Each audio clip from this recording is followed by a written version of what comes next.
The National Desk, America's News Now.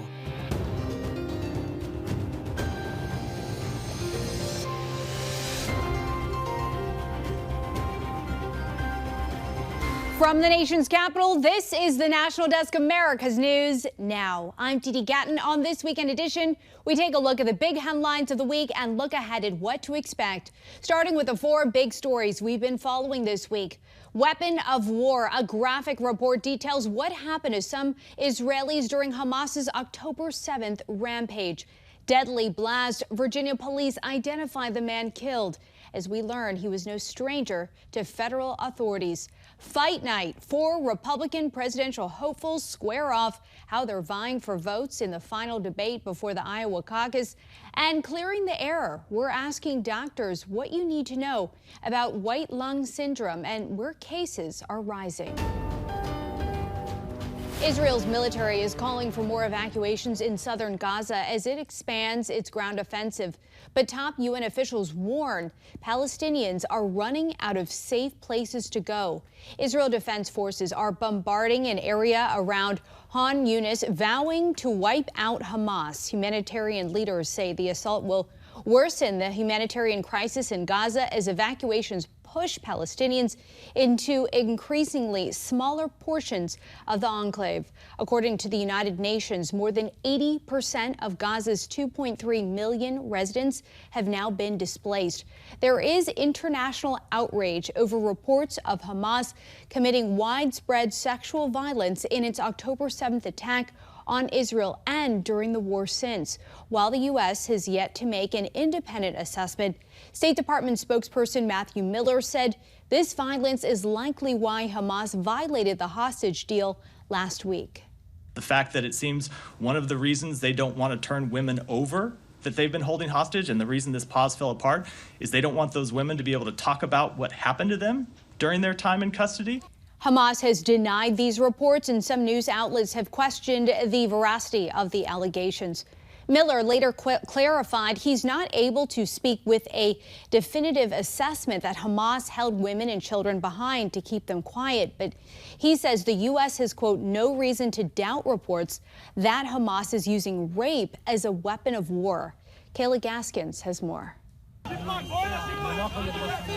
New reports chronicle the horrific violence inflicted by Hamas on October 7th. Specifically, violence on women, trauma consistent with rape and sexual assault. The Sunday Times publishing a collection of first-hand accounts. One man at the music festival recalled, "I saw this beautiful woman with the face of an angel and 8 or 10 of the fighters beating and raping her. When they finished, they were laughing, and the last one shot her in the head." CNN's Dana Bash pressing progressive Congresswoman Pramila Jayapal on the far left's silence. We cannot say that one war crime deserves another. With respect, I was just asking about the women, and you turned it back to Israel. I'm asking you about Hamas. In fact, I already answered your question, Dana. I said it's horrific, and I think that rape is horrific, sexual assault is horrific. However, I think we have to be balanced about bringing in the outrages against Palestinians. Critics slamming UN women for taking 57 days to recognize the female victims of October 7th. Israeli women are the subject of a collective international denial. Prominent American-Israeli actress Gal Gadot urging all those who have done so much for women's rights globally to please join the demand that Hamas release every single woman hostage immediately. Israel's Minister of Women's Advancement said she reached out to Michelle Obama, asking her to condemn Hamas's sexual violence. That request, reportedly, was met with silence. Critics argue they want to see concrete evidence the alleged rapes actually occurred. Israeli officials claim 17 women and children are still being held hostage by Hamas. The White House backing up this claim as they work to help secure their release. In Washington, I'm Kayla Gaskins for the National Desk, America's News Now.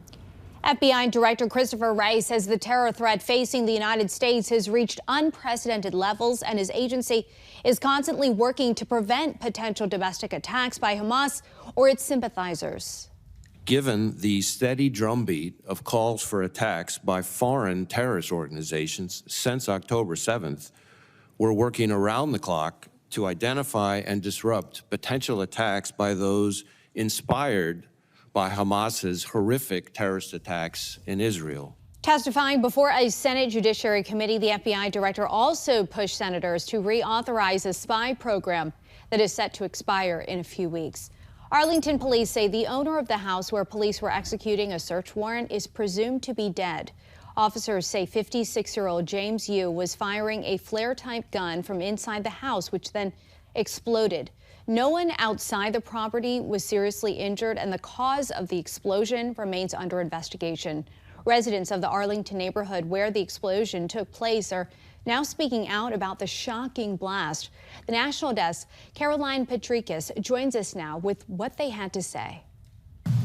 Debris is scattered throughout the Beaumont neighborhood, covering driveways near the scene where that fiery explosion took place Monday night. Neighbors who live nearby said they were asked by police not to touch any of it as they investigate. This is just an amazing disaster. Renee Gorski has lived here for 30 years and said her entire home shook. This is like, I was so scared. It took me a while to fall asleep last night. On the couch, I kind of physically recoiled from the shock of the explosion. I had no idea what it was. I quite literally thought maybe there was a car that ran through my living room because it was that just abrupt. We were able to see smoke in the distance from our vantage point. I walked a little bit closer to the site and we were able to see the flames. Susan Sundberg, who used to be an active member in the Beaumont Civic Association, said they had no run-ins with the suspect. From all accounts, he was a pretty private person and didn't circulate much. I'm Caroline Petrikis for the National Desk, America's News Now.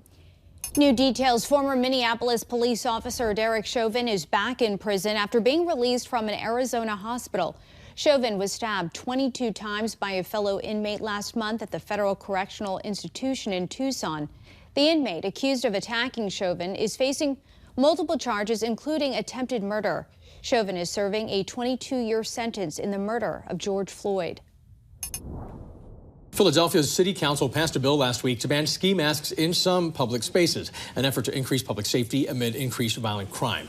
I'm with Courtney from the Fact Check team. Are there any other cities that are considering bans like this? So I didn't find any other current proposals, but there were calls last year to ban ski masks in Chicago. New York City used to have a ski mask ban, but it was repealed in 2020.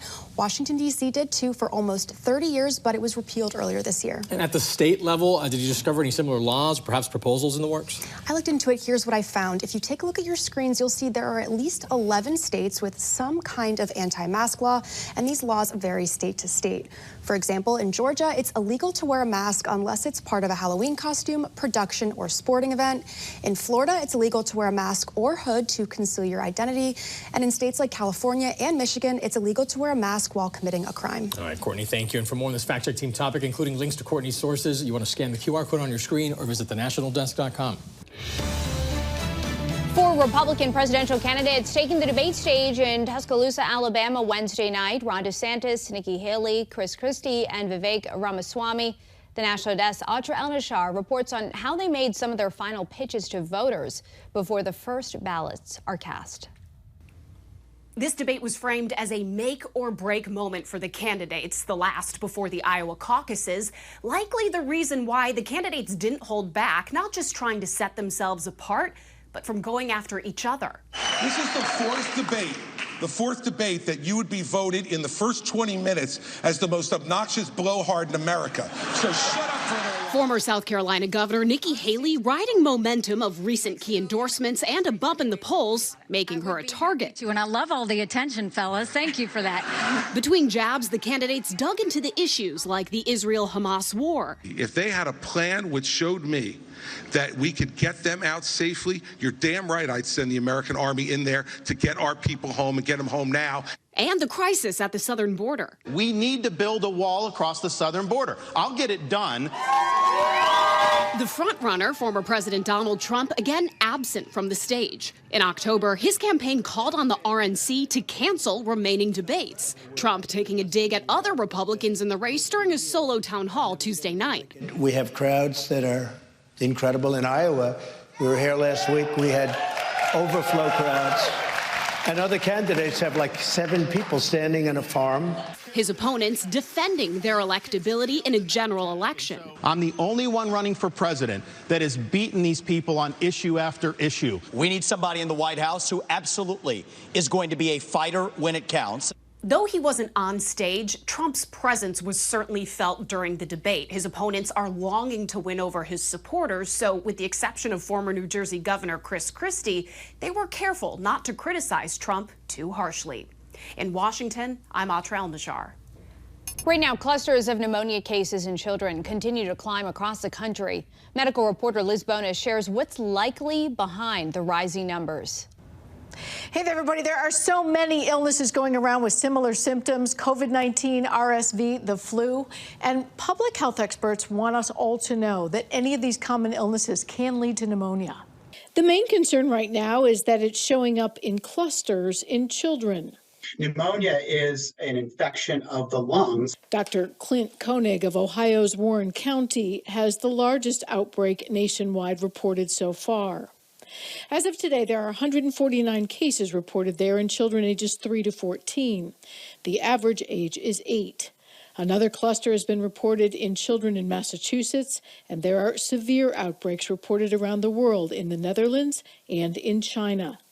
Following the pandemic, it is raising alarm that another novel virus is behind the outbreak. The World Health Organization echoing what Dr. Koenig's team says, too. Part of the message we're going with is that there's no evidence to suggest this is anything but kind of routine, typical bacteria and nothing out of the ordinary. As for why this is showing up in clusters and in children, pneumonia often coincides with several of the other viral infections that we see.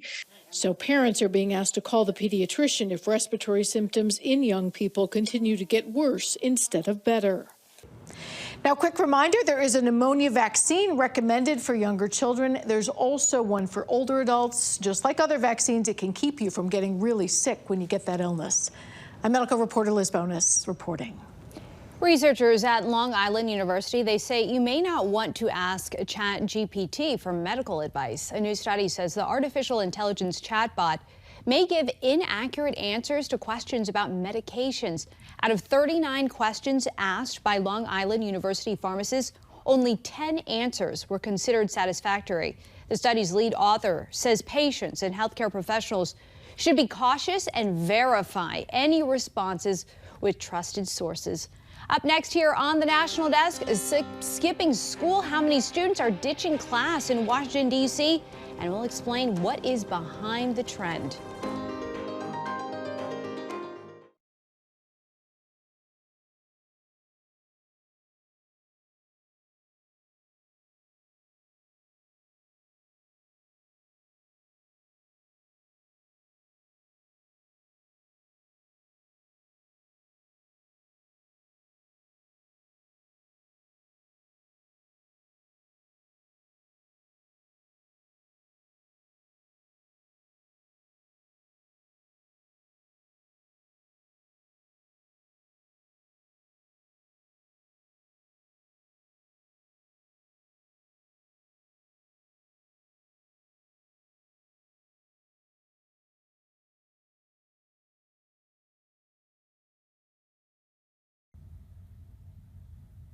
New numbers show startling chronic absenteeism at Washington, D.C. schools. The National Desk Sam Ford explains what could be keeping kids from class. We can have a student who may have to stay home with their siblings or has home responsibility, it has to go to work. Cynthia Ruiz, the DCPS Chief Integrity Officer, on reasons why students may not show up for school. It's to the point that 40% of DC students missed 10% or more of the school days. It is not just a DC phenomenon across the country. Absenteeism after the pandemic is worse than it was before, except in DC it is a lot worse. The graphic shows the percentage of students truant, that is, absent at least 10 days without excuse.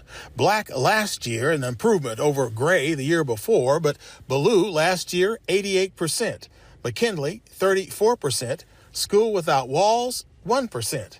Some say it's socioeconomic. We just had the incident with a student was just shot right here at KIPP. Asaya Tamimi with her nonprofit Rock Now, referring to a student shot and wounded last week outside KIPP High School in Northeast. She says teens are often fearful and just stay home. They try to stay in a safe zone. Unfortunately, that means home or in the streets amongst their peers who are also feeling unsafe. Others have given similar explanations. How widespread the fear is a question.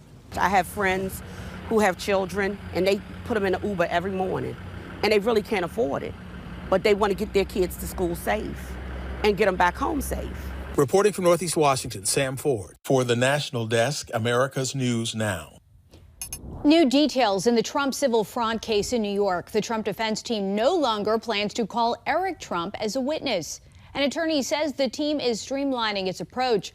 And the remaining witnesses are now Donald Trump and an accounting expert. The former president and his sons, Eric and Donald Jr., along with a family business, are named in the lawsuit over the alleged misrepresentation of their financial situation. Former President Trump is set to take the stand Monday, but is reportedly likely to be present in court this Thursday.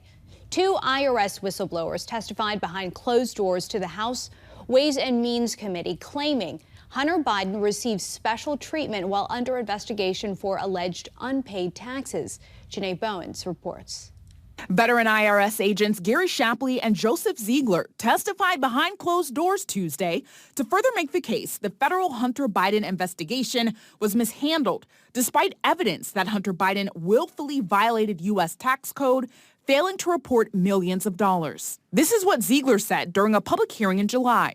It appeared to me, based on what I experienced, that the U.S. attorney in Delaware in our investigation was constantly hamstrung, limited, and marginalized by DOJ officials as well as other U.S. attorneys. Testimony from several FBI and IRS officials casts doubt on some of the key claims from the whistleblowers. However, the House Ways and Means Committee not only heard more of their testimony, but also examined new government-protected documents. Before the closed session, the committee's chairman, Jason Smith, told the press, look into other aspects of the impeachment inquiry into President Joe Biden.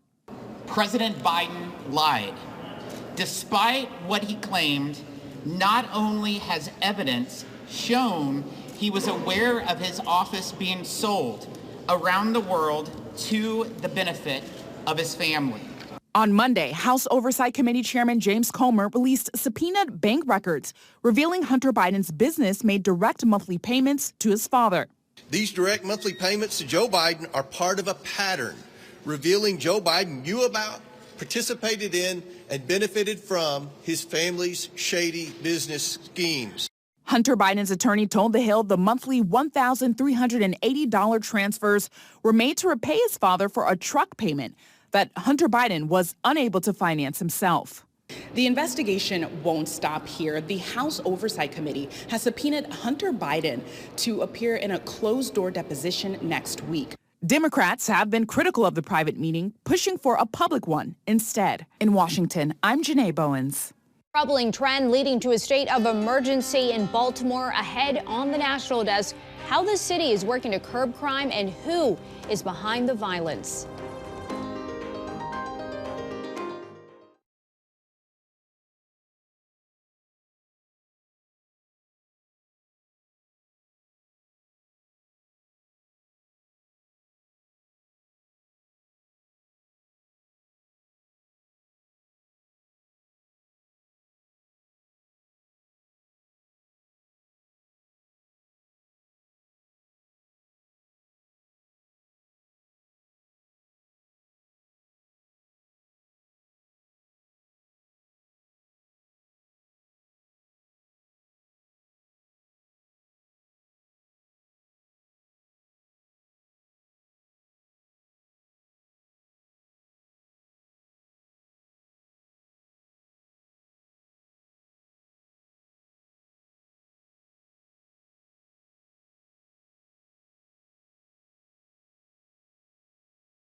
The National Desk team of reporters is bringing you the headlines from coast to coast. We're taking the pulse of America. We start in Nevada, where the Las Vegas community is remembering a state trooper killed in a hit and run.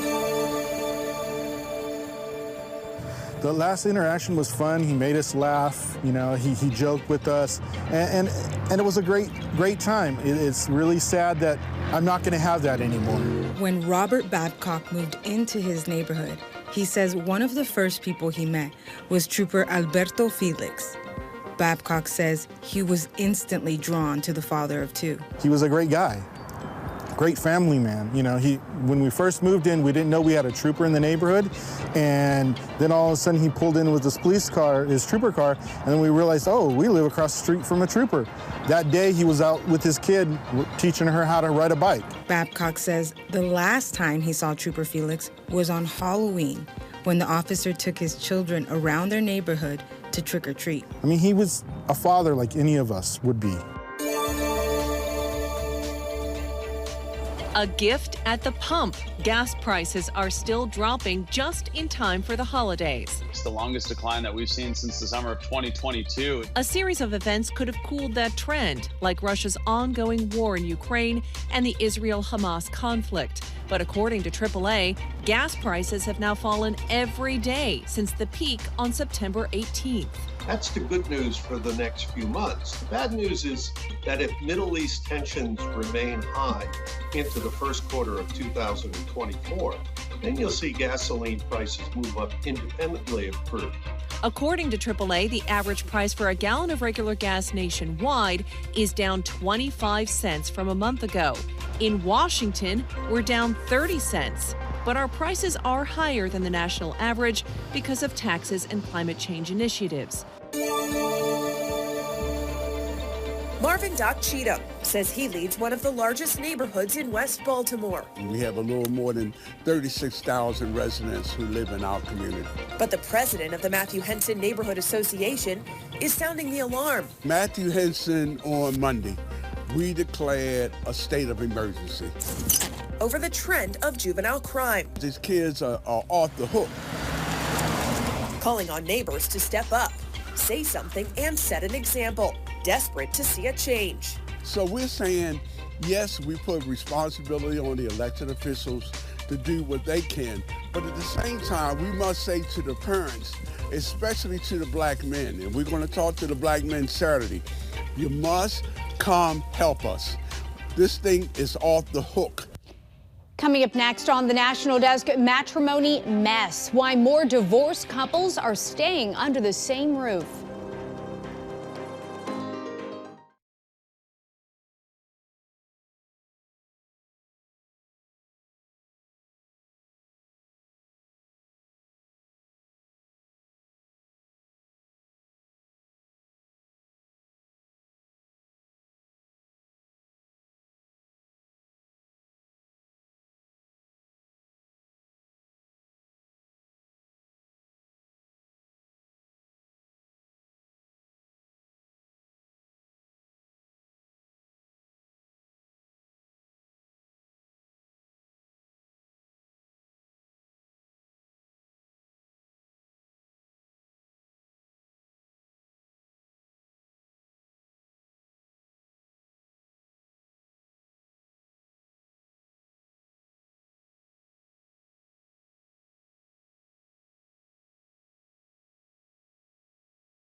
In your money, some homebuyers are getting impatient waiting for mortgage rates to fall, so they're jumping into the market anyway. Bank of America's annual Homebuyer Insight report shows that as of October, 38% of prospective buyers are no longer biding their time, up from 15% in April. This as the Federal Reserve's aggressive rate hiking campaign has pushed mortgage rates up to 20-year highs. The higher rates are also prompting people to stay put, including some couples delaying divorce to keep an affordable roof over their heads. Here's the National Desk's Angelo Brown.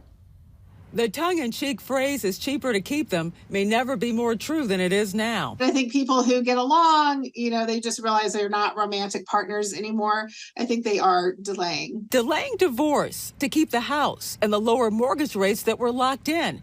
Jennifer Hargrave, owner of Hargrave Family Law, sees this firsthand. With the increased interest rates, it's making it much more difficult and much more costly for one party to buy out the other party in a divorce in the traditional way. Bankrate puts the average rate on a 30-year fixed mortgage at 7.41%. For couples with a 3% mortgage rate, for example, a higher rate may not be affordable.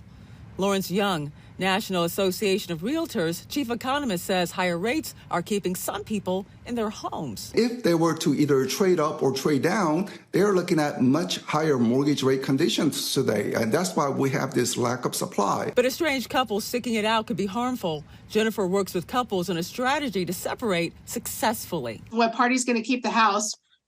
They will agree that, they don't have to refinance for maybe a year, 2 years, 5 years, a longer period of time. Experts are predicting that mortgage rates will drop in 2024, maybe even hitting the low sixes by the end of next year. Reporting in Washington, D.C., I'm Angela Brown. Spotify plans to lay off 17% of its staff, or about 1,500 workers, due to slowing economic growth and increased cost of capital. Spotify added 6 million subscribers last quarter, which was 2 million more than anticipated, but it's still struggling to be profitable. The company has already laid off about 700 workers this year. Is DEI done? Ahead on the National Desk, we're looking into a new report which says diversity, equity, and inclusion may be losing momentum, and why. You're watching the National Desk, America's News Now. You can catch us live weekdays from 6 a.m. to 11 a.m. and 10 p.m. to midnight Eastern Time, and anytime online at thenationaldesk.com. We'll be right back.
The National Desk, America's News Now.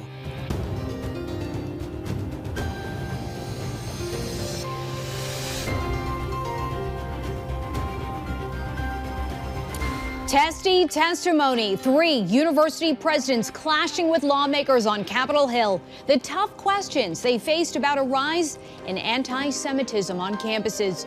Reason for running. What President Biden says is some of his motivation in the 2024 race.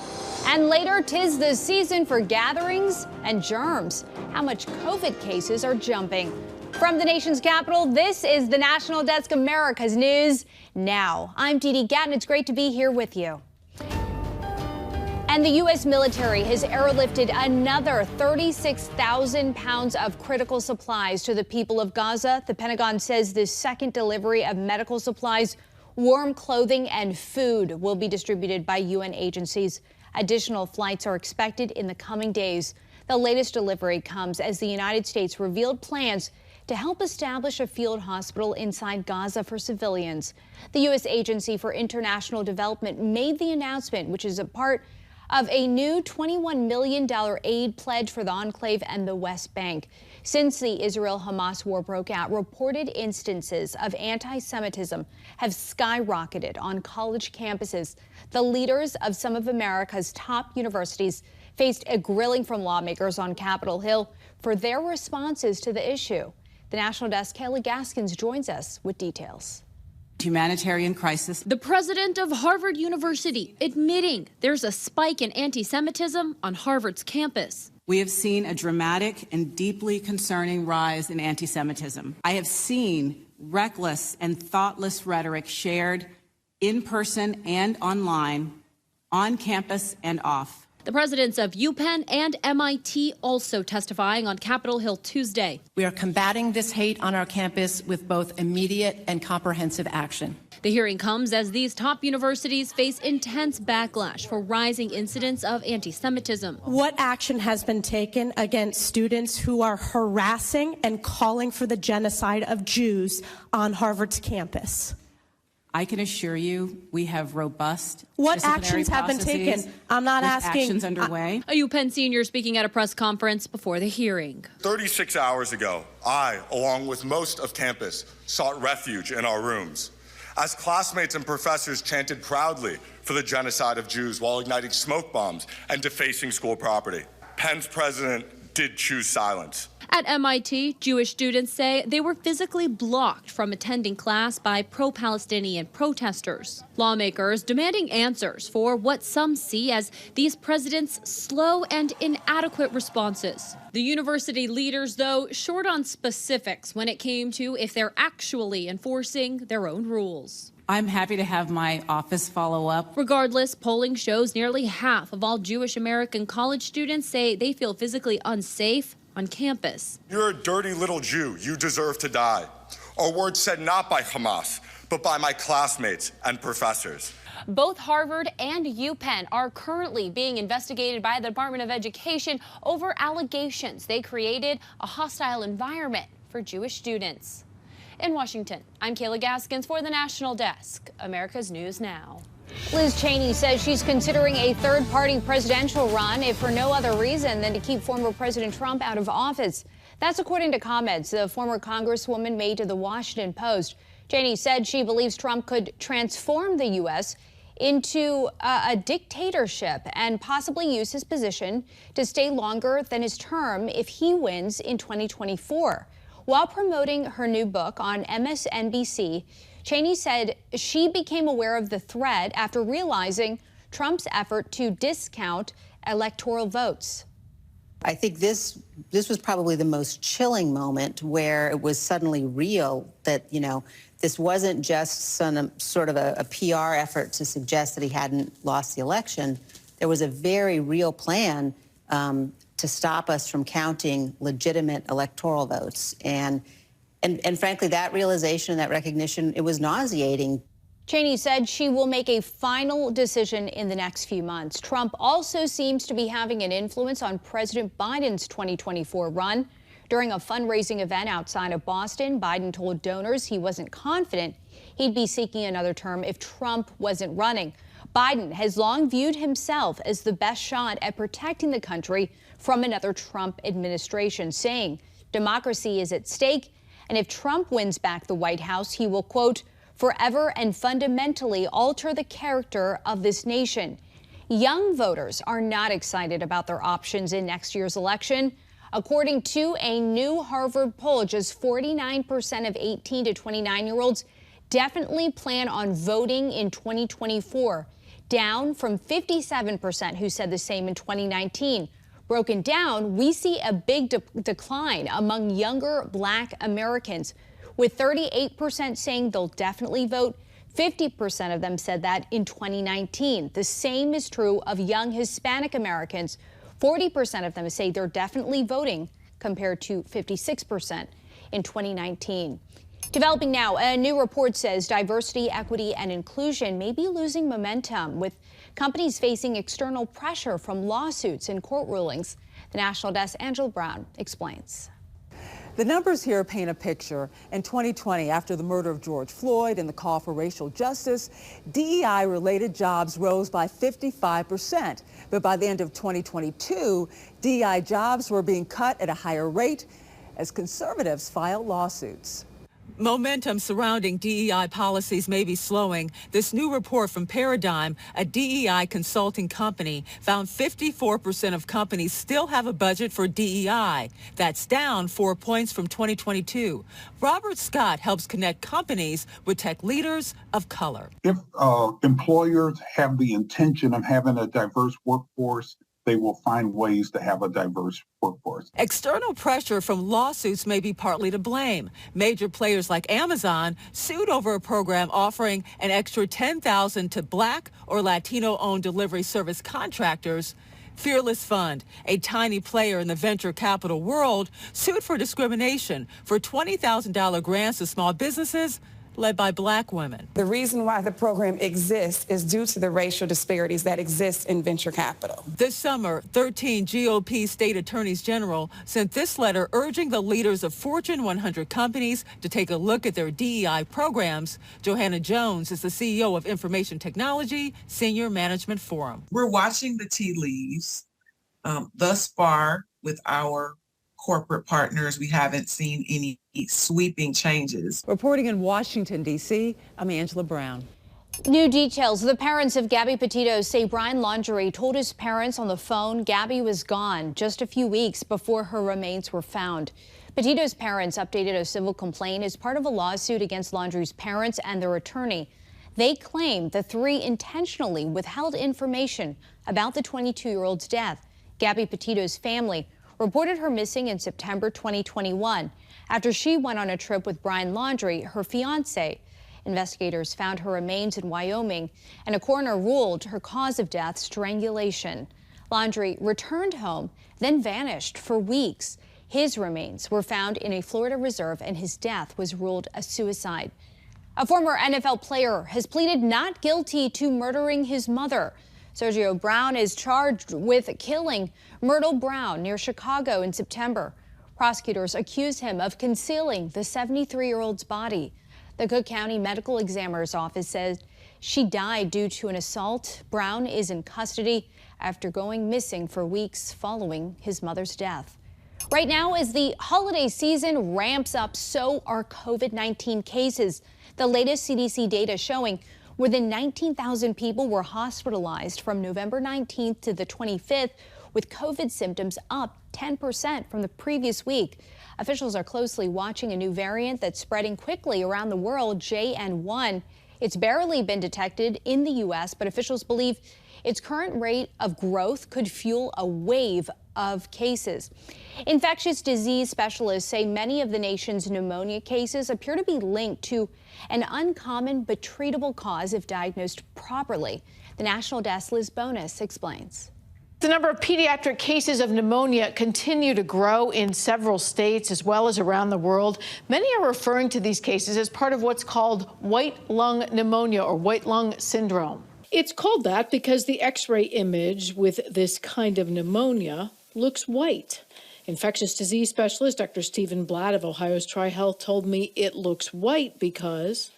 Well, it's actually fluid. So when your body is fighting a pneumonia, it puts a lot of fluid in the lungs with white blood cells that can fight the infection. Dr. Blatt says it's linked to this latest childhood pneumonia outbreak because it's being driven by a particular organism called a mycoplasma. This mycoplasma is actually an unusual bacteria that can cause both an upper respiratory syndrome, kind of like a virus, and then it can go down in the lungs and cause actual pneumonia itself. This mycoplasma also known to quickly spread through classrooms and locker rooms, he says, when kids are in close contact. While it's not new or novel, Dr. Blatt says, this white lung affects both lungs fairly diffusely, which is not common. Proper diagnosis is needed for the right antibiotics to treat it.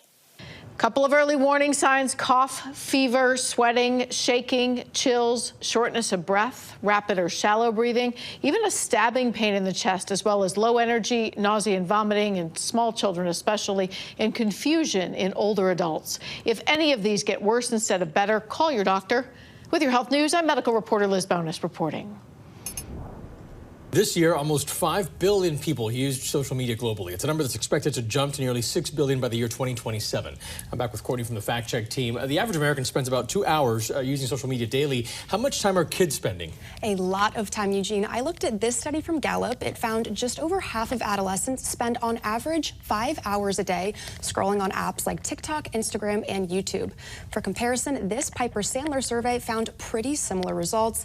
And this is crazy. Gallup also found that over 3/4 of teens spend at least 2 hours on social media, but less than a third spend that much time doing homework. And this must be having an impact on them, right? It definitely is, but there are two sides to this. The list of negative impacts is long. Social media can cause mental health issues, increase the risk of negative peer influence, and even change people's structural brain development. But it's not all bad. Some research shows that social media use can have positive impacts too, like access to more information, online friendships, and interacting with a wider range of people. All right, Courtney, thank you. And for more on this Fact Check team topic, including links to Courtney's sources, scan the QR code on your screen or visit thenationaldesk.com.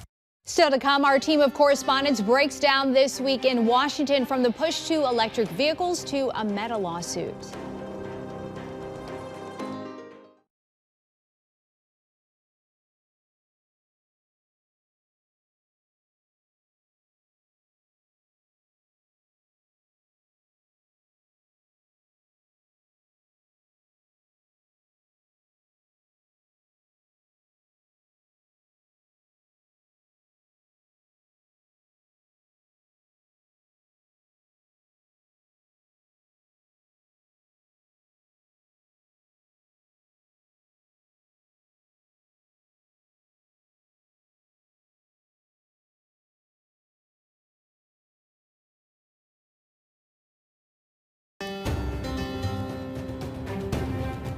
Welcome back. Our Washington Bureau covers the nation's capital every day to report on the important issues facing the country and how they impact you.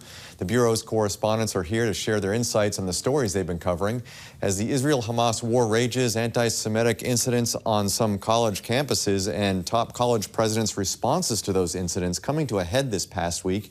National correspondent Kayla Gaskins, the backlash was pretty serious. It is. So this week, Congress called the presidents of Harvard, UPenn, and MIT here to Washington, D.C. to answer questions about rising anti-Semitism on their respective campuses. We've seen the videos coming out and go viral with calls for intifada, with calls for river to the sea, and with some concerning slogans and signs being held up at some of these protests. So this was the president's opportunity to say what they're doing to crack down on rising anti-Semitism on their campuses and how they view the issue. Well, the public and some elected officials did find their responses concerning, especially when they were pressed on if calling for the genocide of Jews, which many Jewish people consider calls for the Intifada and the River to the Sea comments as a call for genocide of the Jews, if those calls are considered against the school's code of conduct, to which each president gave a very wishy-washy response and said, well, it depends. Sometimes, maybe in certain contexts. They're getting a lot of backlash for that. Even the White House coming out and condemning those statements. The governor of Pennsylvania, Josh Shapiro, slamming UPenn's president, calling her response shameful and saying UPenn's board needs to convene and have a look at their leadership. UPenn's actually calling for an emergency meeting, and that should take place sometime soon. And this comes as the Department of Education is also launching investigations into both Harvard and UPenn for religion-based harassment on their campuses. Steve. And it's important to note this is a reaction not to pro-Palestinian protests in general, but about specific things that are said at these protests that are considered anti-Semitic. So it's worth pointing that out. Meanwhile, President Biden's aggressive timeline for transitioning to electric vehicles is facing some headwinds. National correspondent Christine Frizzell, what can you tell us about that? Yeah, this has been really a central part of the Biden administration's climate agenda. And remember, it's been 2 years since he signed the Inflation Reduction Act into law. That included $7.5 billion to build electric vehicle chargers around the country. And it turns out zero have been built so far. A lot of frustration growing among the manufacturers and among the people who already have electric vehicles and thought they were going to start seeing more places to charge. This, according to manufacturers and top researchers, is one of the top reasons why people are not transitioning over to these electric vehicles. They worry that they're going to run out of juice, essentially. So there's frustrations there. There's frustrations that the push to buy these vehicles is not happening as fast as they want. The big three automakers saying they're losing billions of dollars in revenue, but still the sales are high. So there's just this disconnect between how fast this can happen. A lot of frustration. This is not happening, a lot of people saying, the Biden administration has broken promises. I should say, though, one important thing to note, sales of hybrid cars are flying off the lots. This goes to show that a lot of Americans simply want to ease into the idea of going to full battery power. Example of the consumer making the decisions here and not the government. It'd be interesting to see how this plays out. And New Mexico's Attorney General suing Meta, accusing the company of creating a, quote, marketplace for child predators. National correspondent Atra Elnashar, tell us about that.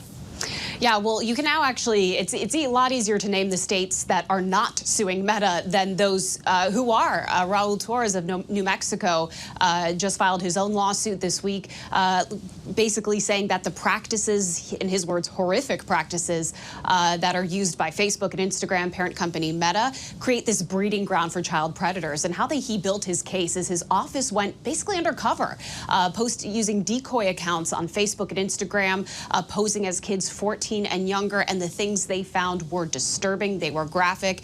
Torres says some of the things they found they couldn't even put in the complaint because they were so disturbing. And he now is asking a judge for injunctive relief so that the judge would basically legally order that Meta change the ways that it organizes and feeds content to users. Of course, Meta responding to this, saying that they've got sophisticated technology to weed out these predators. They work with experts. They report data that they find to centers like the Centers for Missing and Exploited Children, and that they also work with law enforcement. Meta's previously said about other lawsuits they wish AGs would work with them on solutions rather than just jumping to sue them. But I think really what this comes down to is the legal line that these cases are taking of accusing the companies of actually doing wrongdoing that goes beyond their liability protection, Section 230, that says the platforms can't be held liable for what's posted. Are they actively participating in the harm that's done to these kids? Torres says yes. We'll see what's decided in a court of law. Atra, Christine, Kayla, as always, great reporting. And as always, thank you for your hard work. Back to you. Coming up next here on the National Desk, reducing deaths. The governor of Washington released a plan to deal with the fentanyl crisis, what it includes, and recovery advocates weigh in.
The National Desk team of reporters is bringing you the headlines from coast to coast. We're taking the pulse of America.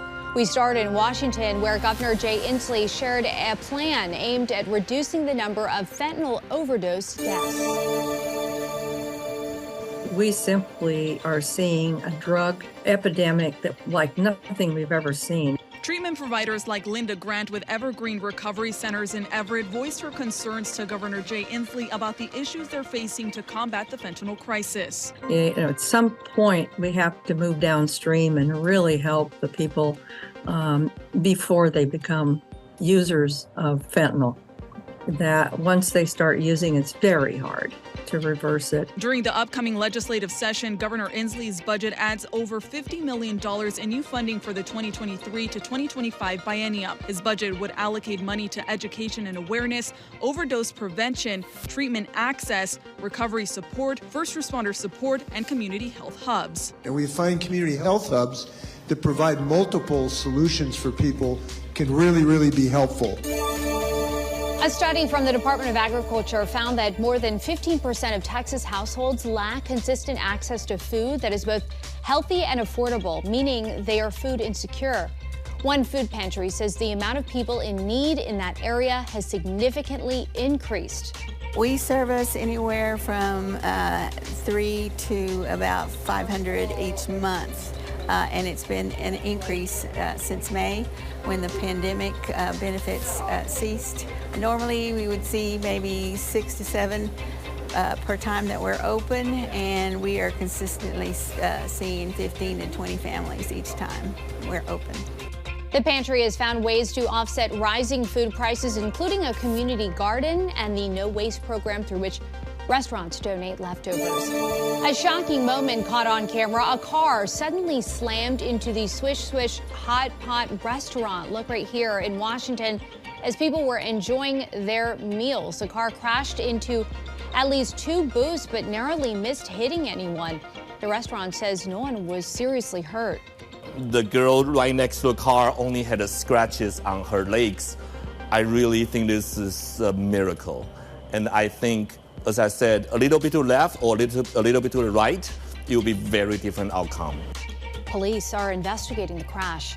Still ahead, the stories making headlines next week, plus texting troubles, how to spy a scam if you are ordering gifts online over the holidays.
Right now, many are ordering gifts online, so a text, call, or email from USPS or FedEx as you expect packages may not seem unusual, but it could be a scam. The National Desk Cassie Arsenault explains what to look out for. It's that time of year when we're all waiting for our packages to come in for the holidays to give to our loved ones. And while it's entirely possible your package could get lost or delayed, do not fall for this one. Here's what the con looks like.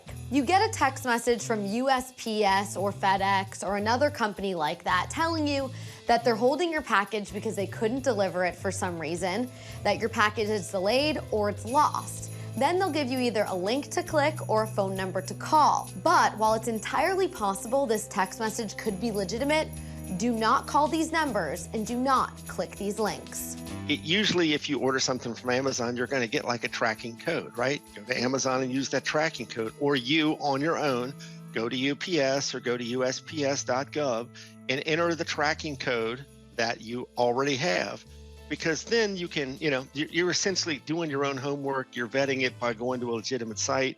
You're using information that you already have. So to protect yourself, do exactly that. Take matters into your own hands. Whenever you order a product and you're getting the package delivered to your home, make sure you get the confirmation codes from the store, as well as write down those tracking numbers from the company that's delivering it. All on your own. You can go to the company website, put that tracking number in there, and see where your package is. Fighting fraud, I'm Cassie Arsenault. Looking ahead to stories making headlines this week, 2 Republican House chairmen are threatening to hold President Biden's son Hunter in contempt if he fails to appear for a closed-door deposition on Capitol Hill. Hunter has offered to publicly testify instead, the company looking into his overseas business dealings. And we will get a new look at the health of the economy on Tuesday. That's when the Consumer Price Index will be released. It measures the change in average price paid by consumers for regular expenses like groceries or gas. And that's going to do it for us on the weekend edition of the National Desk, America's News Now. Don't forget, you can catch us live from 6 a.m. to 11 a.m. and 10 p.m. to midnight Eastern Time. You can also watch us online and catch up with the latest headlines on thenationaldesk.com.